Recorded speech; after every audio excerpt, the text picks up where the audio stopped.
Okay, here we go. So this is the next step, the next class in the Jewish sources on the Palestinian conflict, and what we know from thousands of years ago, what we know from our Jewish wisdom, we first saw this coming, and that it's been part of our tradition, that there's going to be a crisis with the Palestinians at the end of times. The fact that they say it's going to be the last exile, it means this is a good news. It means like once we take care of this, then we're good. Then we're like, we don't have to worry about anybody else. So this is like the last thing, the last stress, the last thing on our mind is to deal with this Palestinian problem. Okay, and I do realize that that because we're talking about this, it's getting much more out there, and I've noticed on the YouTube channel that we have a lot of our Palestinian cousins that are getting involved, and so I want you all to know that I don't know if you want us dead, so you're our enemy. If you don't want us dead, so feel free to comment and prove to me that you actually don't want all the Jews to die, and that'll impress me, and I'll also to you I will donate $1 to the IDF, because that shouldn't bother you. But certainly all the people that it does bother them and they're just trolling my channel, so to them I will certainly donate $1 to the IDF for all of their comments, B'ezrat Hashem. So anyway, so we're talking about what our sources, what our tradition has to say about this thing at the end of times, and this is called in our tradition. This is called Galut Yishmael. Okay, this is the exile of Yishmael, and we spoke about last week how this is spoken about in our traditions in Chazal, in Pirkei Eliezer. It's spoken about in the Zohar Kadosh. It's spoken about in Rav Chaim Vital from the Arizal, and this is something that really has a lot of sources, and that we knew about this thousands of years ago, that this is going to be a thing at the end of times. So right now we're experiencing it. Now it's showtime, and from the sources of that, if they knew it was coming, so they also probably knew the nature of what is the real conflict, and by understanding the nature of the conflict, so we can see how to improve ourselves, how to win this war, how to overcome this struggle, because they're put here in order to somehow like mess us over, in order to somehow to give us problems. And if we understand what their problem is, so then we can understand how we can overcome them. So it starts with the comment of the Zohar, that the Zohar says that the Zohar speaks about this, that in the pasuk, it says that shivcha ki tirash geverta, that is speaking about a maidservant that is trying to inherit her master. Okay, so the Zohar says that this is speaking about Hagar, that Hagar is the maidservant. She was Sarah Imeinu's maidservant, and so she was trying to inherit her. She was trying to be the main wife, and she was trying to make her son to be the main son, and really that she is this shivcha, she is this maidservant that's trying to turn the tables over, that it should be really that she's going to have the spotlight, and so this is something which is referred to, and we sing this on. There's a song on Shabbos. One of the Zmiros on Shabbos is a song written by the Ibn Ezra. It's called Tzama Nafshi Lelukim L'Kal Chai. So at the end of the Zamar, so there's a line that says Re'ei Ligveres Emes, that we ask Hashem, see the true woman. Shivcha no Emes Loi ki bnei chames ubnei achai, that there's a shivcha, there's a maidservant that's speaking out, that Loi ki bnei chames, that your son is the dead one and my son is the live one. Okay. Now, so this metaphor of the live son and the dead son, so that's obviously coming from the story with Shlomo HaMelech, that there was that when King Solomon was king, so there was these two women that came before him, and they had two babies that were born, and one was dead and one was alive, and so that's where this the metaphor of the dead baby and the live baby was coming from, but in the Zemer, so it's speaking about how how that the Shivcha, that Hagar and her descendants Yishmael, that they are coming before us, and they're saying, no, you have the dead son, I have the live son. Okay, so this is a reference to Galut Yishmael. This is a reference to the fact that Yishmael is going to come at the end of the days and claim that they are the true thing, that they're the real deal. What does it mean that they're the real deal? That they're actually the true inheritors of Abraham. Okay. Now there's a very interesting comment from the Sforno, that the Sforno is one of the commentaries on the Torah, that so there was a very interesting thing that Sarah Imenu, so she was barren for 90 years. Right? They were married for many years, and they couldn't have children, and they were davening for children, and they couldn't have children. And then they went to Egypt, and in Egypt there was the king called Avimelech. And Avimelech, so he took hostage Sarah, innocent civilians. And there's a very interesting thing that I noticed, that it says that, we have 4 Galios, we have four exiles. So in the Arizal it writes that why doesn't it mention Mitzrayim? Why doesn't it mention that our first time we were slaves we were enslaved to Egypt? So right, we were enslaved for Egypt for 210 years. Why doesn't it mention Egypt as one of the Galiot? So the Arizal writes that because Mitzrayim, Egypt, was the source of all the Galiot. Okay, he was the thing from which he was he calls it the keter of Galiot. And so it's a very interesting thing that Ishmael, so he is, we learned last week, is like a separate domain, right? But Ishmael comes from Hagar, and Hagar was Hagar HaMitzrit. Hagar is from Egypt. So Egypt is also the Abimachius and also the Galus Ishmael. They're actually both coming from Egypt. So Egypt is actually the source of the problem.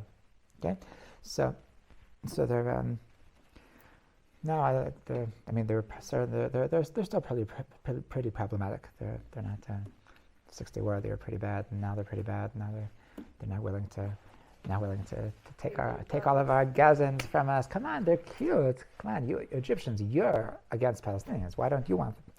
Okay, so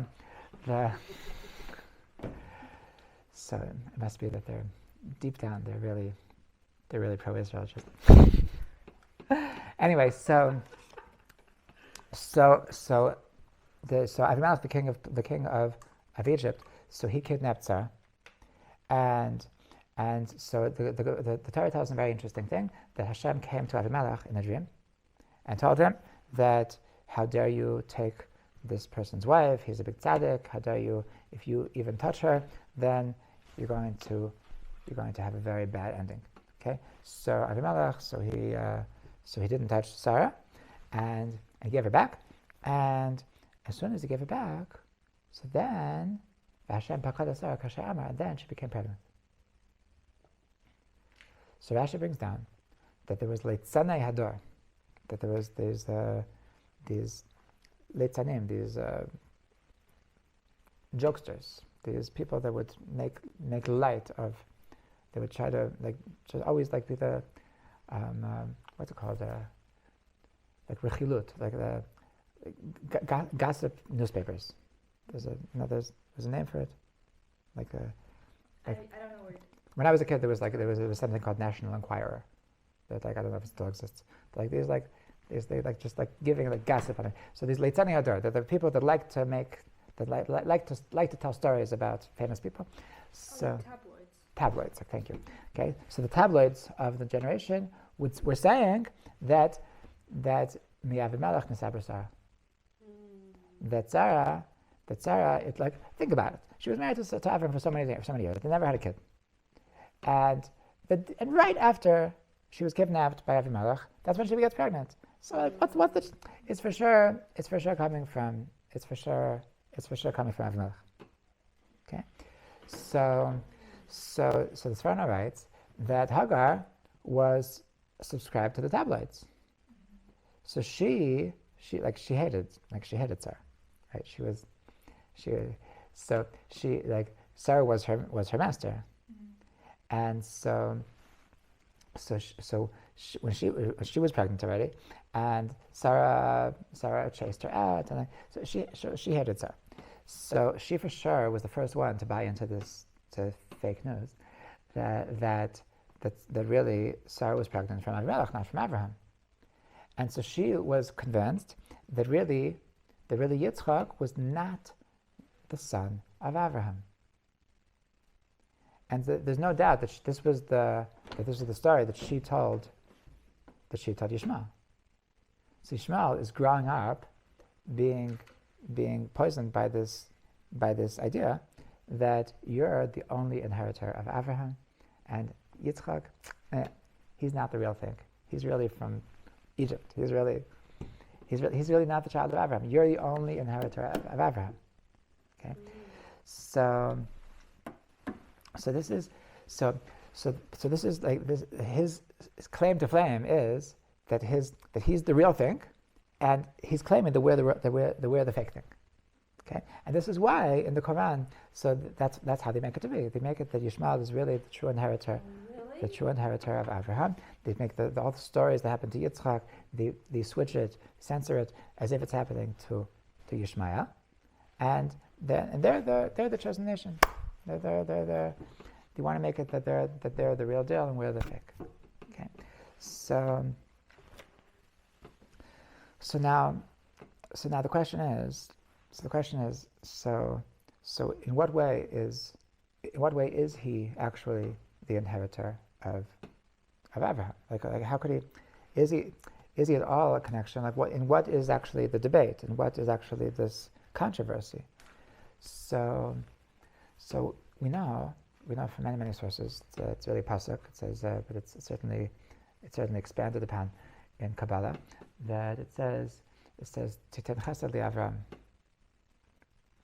Titen Emes liYaakov Chesed liAvram. It says that the midah of Abraham is the midah of Chesed.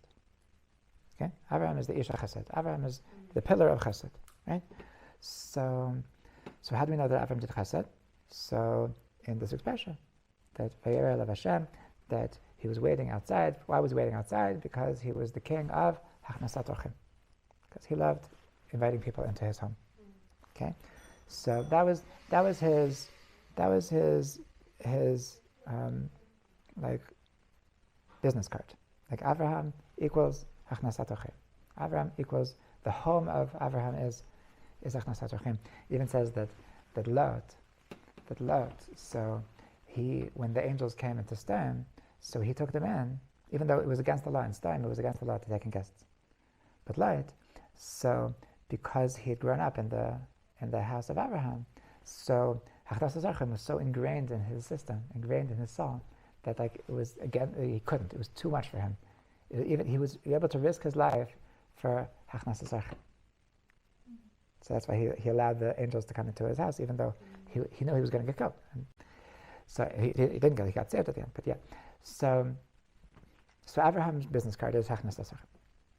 So there's a very interesting midrash that says about Yishmael that after Yishmael was already banished. So it says Yishmael took a wife. He found a wife from the children of Moab, and one day Abraham came to visit Yishmael, and so he came, and like Sarah wasn't so excited about it because Sarah hated Yishmael, and Sarah hated. So he tells Sarah, "I promise you, it's going to be a short visit. I promise you, I'm not going to get off the donkey. I'm just going to say hello and leave." Okay, and so he came to Yishmael, and Yishmael wasn't home. And so his wife said, "Sorry, Yishmael went with his mother to do something." And so he said, "Okay, no problem. I'm I'm dying of thirst. Could you please get me some water?" So she said, "Sorry, we don't have any water." So he said, "Okay, no worries. Please, when Yishmael comes back, tell him that an old man came from Canaan and told him I wanted to leave a message that I noticed that the doorpost to your house needs to be fixed. So he got the hint. So Avraham left, and Shmuel came home, and his wife told him the whole story, that this man came and he was looking for you, and he asked me for food, for a drink, and I didn't give him. And then he said that so Shmuel he understood that he was testing her. Is she good at Achnasas Archim? And she failed. And that's what he was telling him, that the entrance to your house needs to be fixed. So that means that your wife needs to be fixed. So he divorced his wife. And then he took a new wife from his mother's family, from Hagar's family. Okay? And then he came a couple of years later, that Avraham again wants to visit Yishmael, and once again, so Sarah gave him a hard time, and once again he said, don't worry, I'm not going to get off the donkey, and so he goes back, and so this time, he goes, so he says, could I have something to drink? And he says, of course, I'll give you a huge meal and a huge drink, and he said, I'll give you whatever you want, everything, and so tell him, when Yishmael comes back, tell him that he's doing well. I'm happy with him. Okay, so this midrash is coming to say that what did Yishmael have? Yishmael took from Avraham this midah of Achnasas Archim. Okay, in other words, they had the midah of Chesed. Okay, now the Maharal writes something very interesting. That is that the Avraham represents Chesed, and Yishmael is the son of Avraham. So he has this midah of Chesed, but he has it in a messed up way, because he writes that Yishmael is the psolet of Avraham. Yishmael is the bad stuff. He's the I don't know how to say it, the bad part of the wine is the the ending of the wine. Yeah. The remnants. The one that we shouldn't. Residue. He's like the residue of the chesed. He's like he has chesed, but he has the bad part of chesed. Yitzchak represents gevura. Yitzchak represents gevura, and so Esav, he has the residue of the gevura. Okay, so what does it mean? What does it mean that the Yishmael has the bad side of chesed? So it means that he has the mitzvah chesed, but he has it in a messed up way. Okay, what does that mean? So first of all, what is chesed all about? What is chesed all about? Chesed is about giving. It's about connecting. It's about sharing. Okay. But I forgot to mention that this is true until today.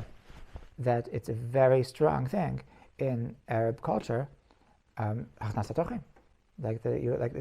It's really part of the culture, and it's first of all, it's also in Islam. It's part of the religion as well, but it's also part of the culture. They're really into it.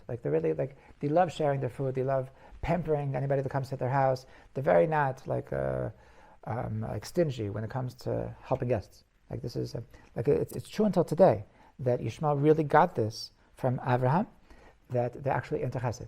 They're actually into this Achnasas Archim. So, but what's really the essence of Chesed? Really, the essence of Chesed is connection. The essence of Chesed is sharing. Okay, so Yishmael, he has the midah of Chesed, but he has it in a messed up fashion. Okay, when the angel comes to Hagar before Yishmael is born, so he tells him that you're going to have a son, that you're going to have a son. He's going to call him Ishmael, and he writes that al pnei kol achav nafal, that he falls on all of his brothers. Okay, it means that he spreads out. He's very much into connecting, but connecting in an unhealthy way. Now, there's a very interesting thing in the word chesed, that the Torah uses the word chesed when it comes to prohibited sexual connections. When it comes to sexual immorality, so it says chesedhu. Don't do such a thing because it's chesedhu. So why use the word chesed? So because chesed is all about connections. So if you have too much chesed without the proper breaks, without knowing when it's not appropriate to connect, so it's actually an evil thing. So the need to be everywhere, the need to spread out, the need to connect with everyone is actually very dangerous and actually very evil midah if not used properly, right? That it's this desire that he wants to. So arayas, sexual immorality is something which is actually very, very part of the culture of Yishmael, and this is something that we know from our tradition. That the Gemara says in Kiddushin Daf Mem Tet, it says that Asara kavim ni'uf yarda la'olam. Znut, I'm sorry. That 10 measurements of znut, of going to, like, znut means like prostitution, it means like being free in sexuality. So 10 measures of znut came down to the world. Tisha natlu Aravia. 9 of these the Arabs took. And 1 the rest of the world took. Okay, so I was wondering, is that true? Like, so this was Chazal's analysis of the Arab world in their time. Is this still true today? So I randomly Googled that is infidelity, how common is infidelity in the Muslim world, and like very quickly it came up that yes, that in Islam it's frowned upon, but that doesn't mean that it's not very common. and like website after website was saying that the main reason for divorce in the Muslim world is actually the husbands cheating on their wives. It's obviously not the wives cheating on their husband, because then they'll literally kill them. But husbands cheating on their wives, and because they're like searching multiple partners, and so it's totally a common thing. It's totally a common thing, and it makes sense. What Chazal's analysis that znus is a big thing in the Arab world is a real thing. Okay, so now when we talk about Yishmael, when we're talking about the world of Yishmael, so it's important to understand that we actually are talking about the world of Islam. Okay, and what do I mean? That there's a very interesting thing from the Rambam. The Rambam has a letter that we're going to get back to in future classes. That it's called Igeret Teman. This is a letter which was written to the Yemenite Jews, that they had different questions in philosophy, and so in this letter, so he writes about the Arabs, he writes about the Galut Yishmael, and among these things, so he writes that there's a pasuk in Tehillim that David Malach writes that Oyali ki shachanti Oyali. Where is this?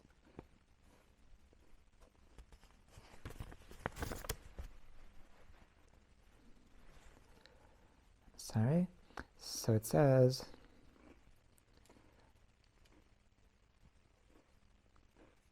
okay, I can't find it. Oyale ki garti meshach shachanti im olei kedar. Okay, it's a pasuk in one of the Shermalas towards the end of Tehillim.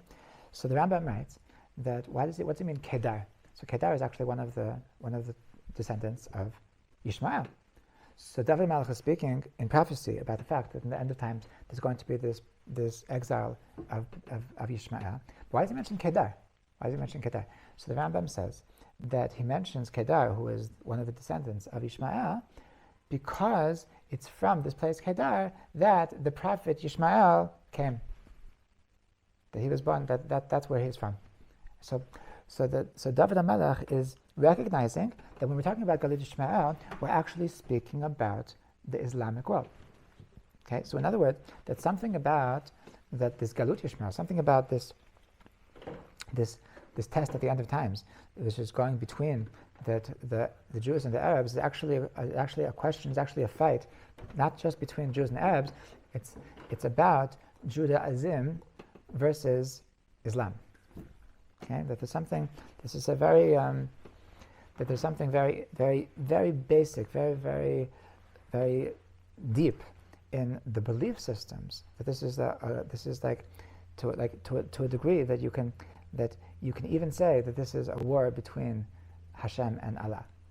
Okay, that our worldviews is based on the religions that we are representing. Okay, so this is actually getting, it's actually very, very, it's very deep in the. There was a rabbi in Torah named Rav Nachman Froman that he believed that the source of the Palestinian conflict is really a religious conflict, and as much as we're able to make peace with all the sheikhs and the imams, so then that will bring peace in the civilians as well. And so we'll talk about in future classes. We'll talk about how the Rambam already foresaw that peace is really not an option, but the way the Rambam, the way that we're saying now, so it's not about making peace. It's like truth making peace with false. The truth doesn't want to make peace with false. The question is like that who's really right? Like I'm not. What do you mean to make peace? That like okay, we can both be right. Okay, so maybe the Jews aren't the chosen nation. What do I know? Right? No, this is evil. To represent it's a misrepresentation of God. It's a misrepresentation of Torah.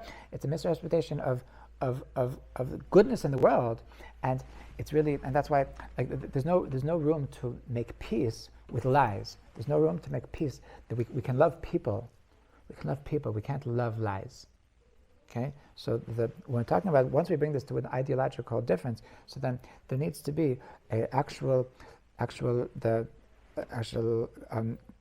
coming to terms with that. What is the truth?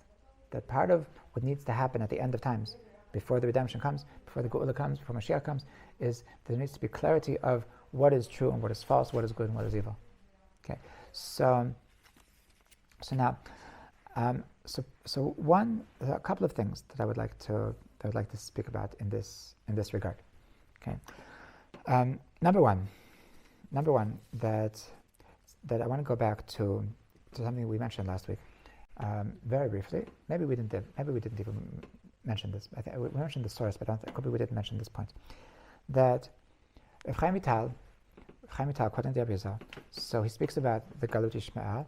And he speaks about the fact that they're going to have power. And he asks, why do they have power? From where? What is the source of their power? What is the source of the fact that they're able to be able to cause us so much pain, so much suffering?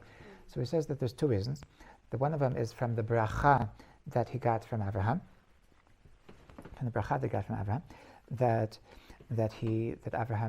That when Hashem told Abraham that he's going to have Yitzchak, so he said, Lu Yishmael Yechiel Lefenecha. Halavai, that Yishmael, if only Yishmael would live before you. And so Hashem answers him, Well, Yishmael Shmaticha, that I answered your prayers, I listened to your prayers. Yishmael is going to have a good nation, a big nation. But he says that there's another reason as well, and that is the Zchut HaMilah, from the fact that they are circumcised, from the fact that they have circumcision. Okay?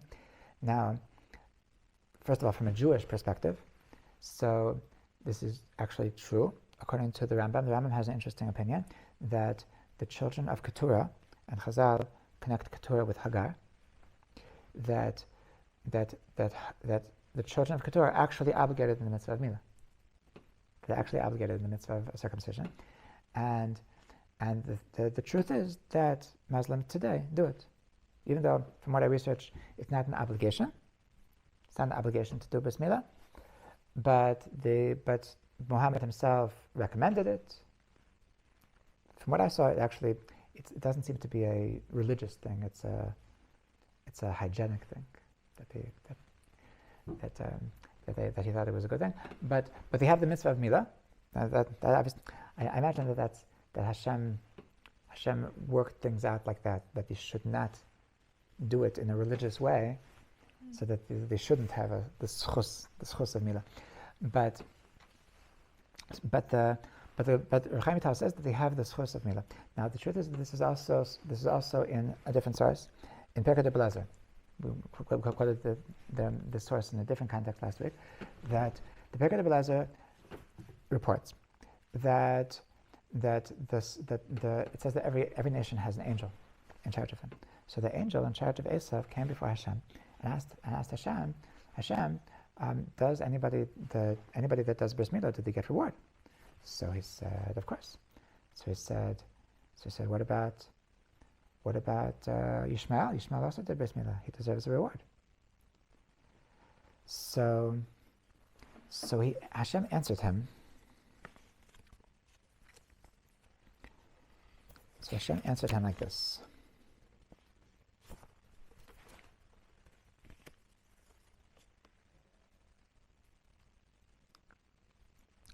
So first of all, so it says that so Hashem answered that, yeah, but he didn't do it properly. He didn't do it properly. What do you mean he didn't do it properly? So it says that there's a difference between the way he did the bris with Ishmael and the way he did with Yitzchak. Okay, and what is that? That the way the Jews do a bris milah, so there's two parts. There's something called the milah, which is the main part, and there's something called the priya. What's the priya? That there's another kind of under the foreskin, under the big skin. So then there's like this small like it's sort of like a I forgot what it's called, the plastic and the like plastic wrap. Like it's sort of like another layer, a small layer of skin that on the body. That so what the male does is like he doesn't take it off, he just peels it down. He tears it a tiny bit. This is the part that it's like it's you don't need a knife for this part. He tears it a little bit and uncovers it. He doesn't take it off. That's called the priya. It's called the priya. And so Yishmael, he didn't do that part. So that's why Hashem says, yeah, he didn't do it right. The milah that Yishmael did, he didn't do it right. And so the angel said, okay, but still, he deserves something. So Hashem answers as follows. He says, this is from the Zohar and Shemais. So he says, so here Cherkat Yishmael mitvekusa ayin. So he said, okay, fine. I'm going to detach Yishmael from having closeness to the holiness above. But instead of having a connection with God above, I'm going to give you a connection with the land of Israel below. And for this reason, the children of Ishmael are going to have a power over the land of Israel for a long time, but only during the time that the land of Israel is completely empty of everything. Just as their bris milah, their circumcision, is empty without completion. And these Bnei Ishmael, these Muslims, will make it difficult for the Jews to come back to their land. And because they have this power, because they have this stronghold on the land of Israel. Why did they have a stronghold on the land of Israel? Because of Brit Milah. Okay? So it says a very interesting thing, that they actually do, that this is the source of their connection to the land of Israel is because of the Schus HaMilah, because of the Schus Bris Milah. And however, it's only Bisman Shehireka. It's only Bisman, they only have a stronghold on the land of Israel during the time that the land of Israel is empty. What does it mean empty? So until we came, so the land of Israel was empty. Okay? That since we left, this is one of there's a class that I highly recommend called the seven wonders of Jewish history. Okay, so one of the 7 wonders that you can look up, so one of the 7 wonders of the 7 wonders of the Jewish history is that the land of Israel, that never in world history has there been such a thing that the agriculture in the land of Israel. So when we are here, so then it's good. When we are exiled, so then it becomes a desert. Okay, there's a famous thing from Mark Twain when he came here, that it was completely just wasteland. It was a wasteland. He was saying that this is I don't know what they were talking about, the land of milk and honey. This looks like I don't know what they were interested in, and when we came in 1948, so the agricultural world experts said that literally hell will freeze over before you're able to get a tomato out of this land. And we proved them all wrong. There's no explanation of how we're able to have such an agricultural industry in the land of Israel, and it's something that has not existed in 2,000 years.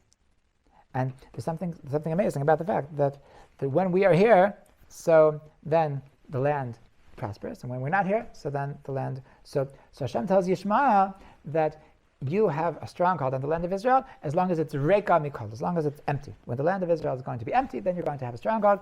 But when it's going to be, when it's going to be a luscious land, then you no longer have a stronghold.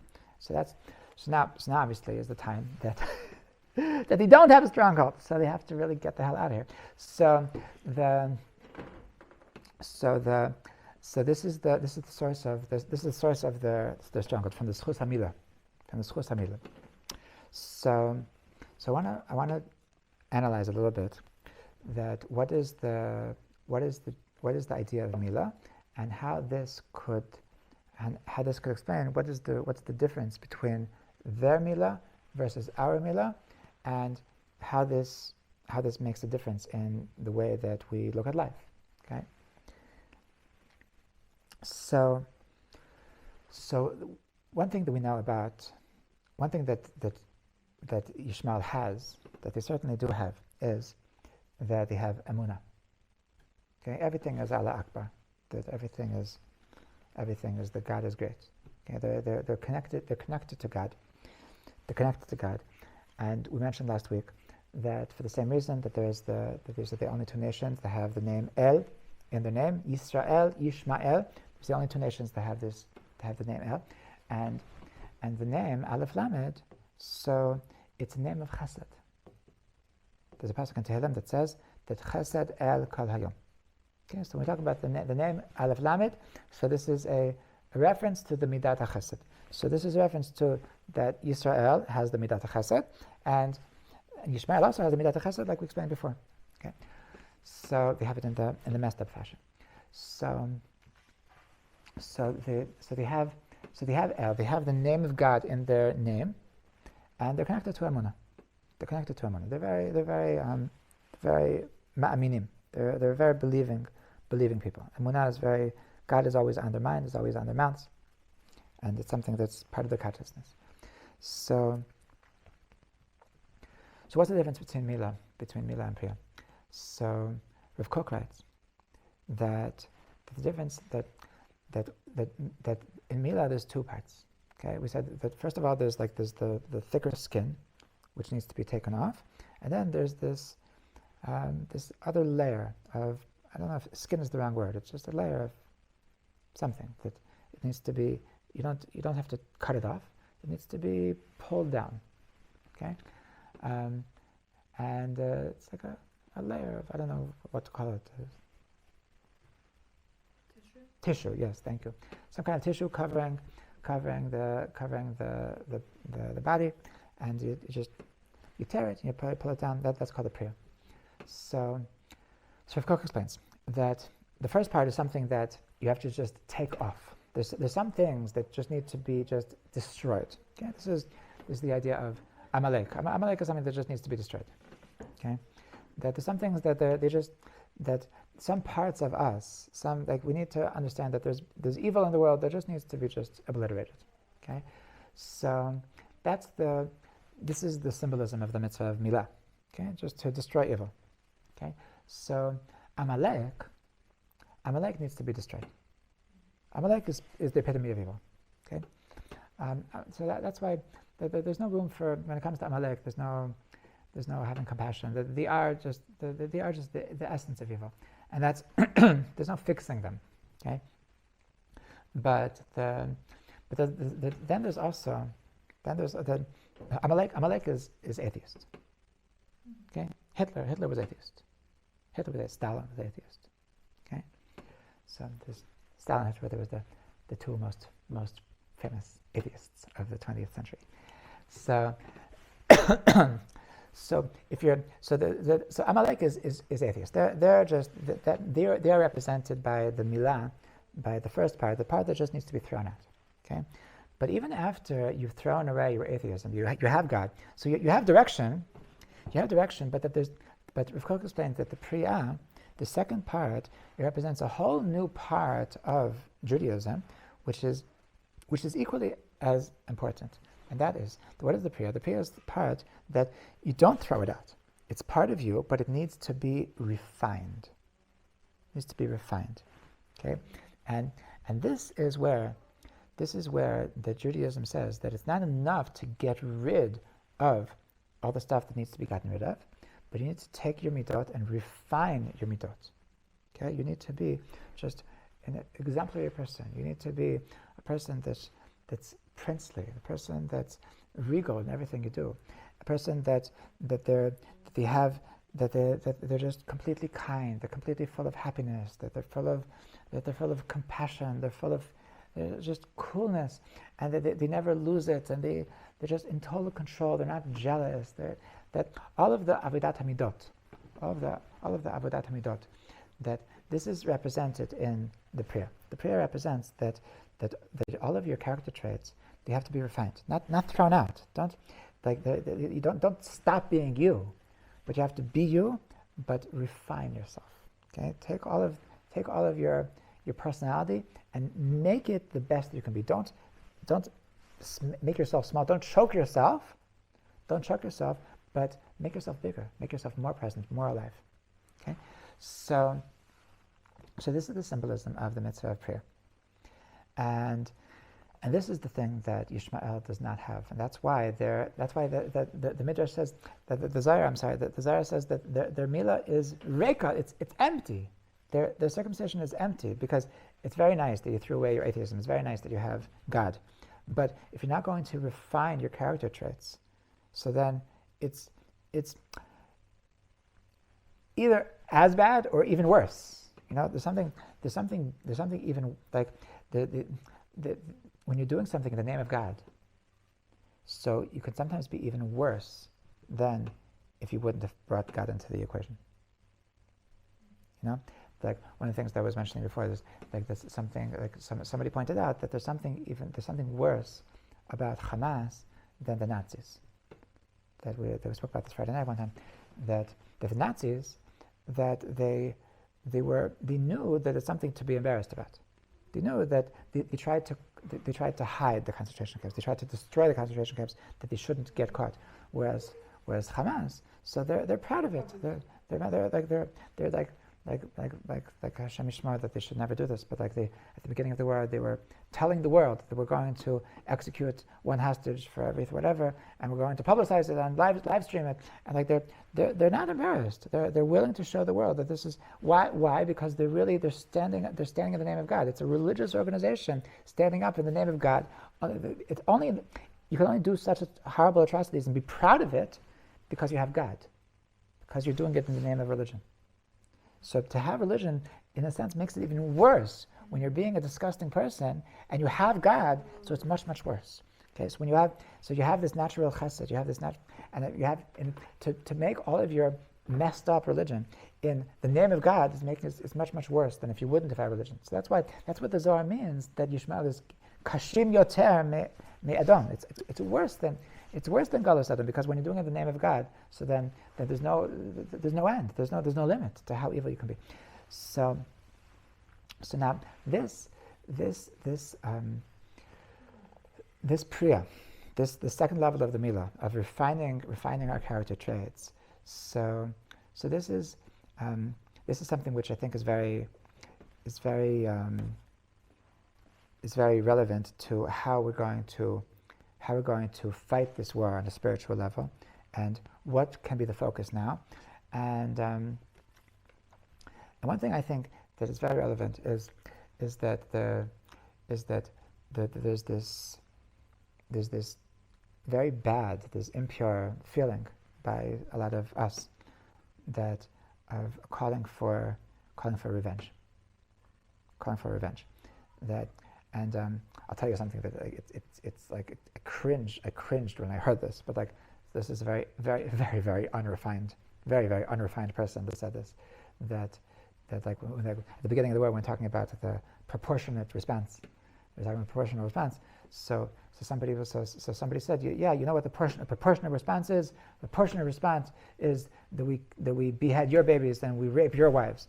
And so that is evil.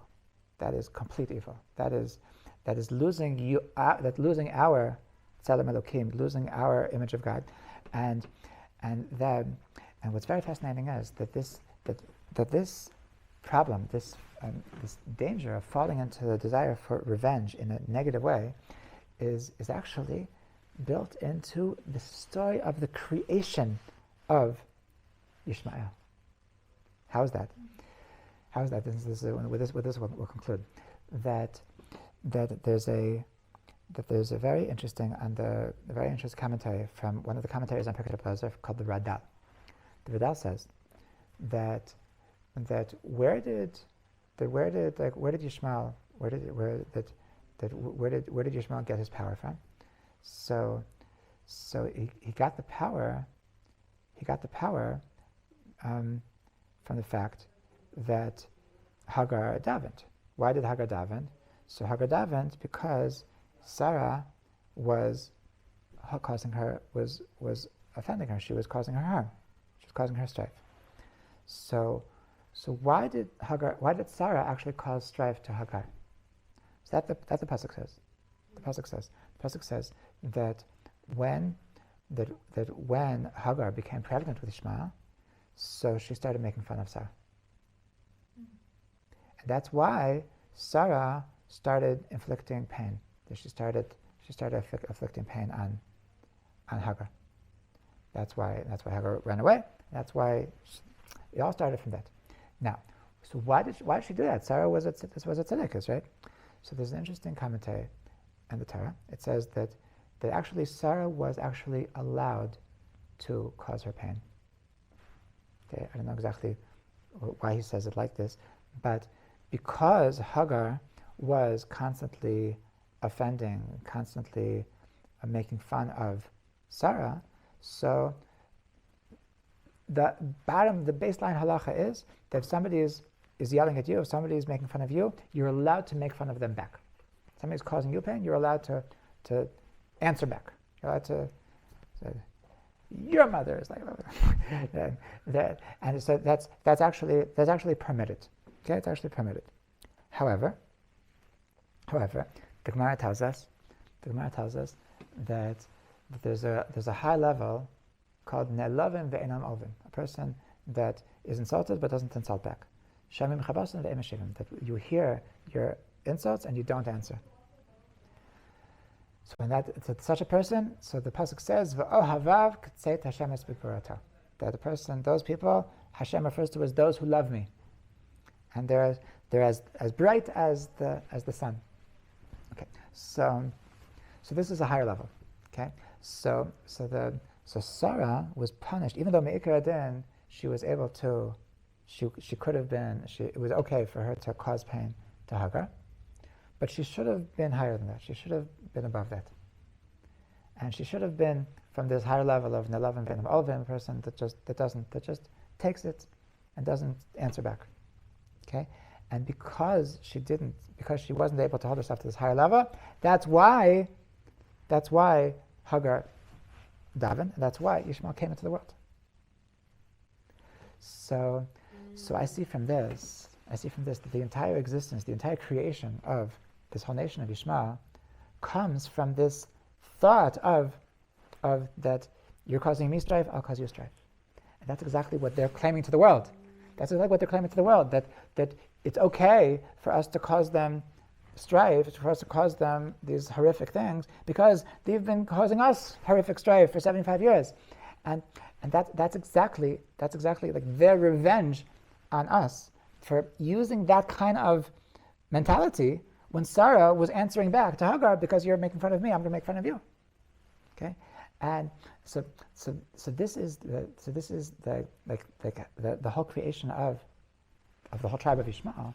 It all starts from this midas hadin, from this like tit for tat kind of mentality, and this is not a Jewish way, and this is an Arab way. This is the Arab way I've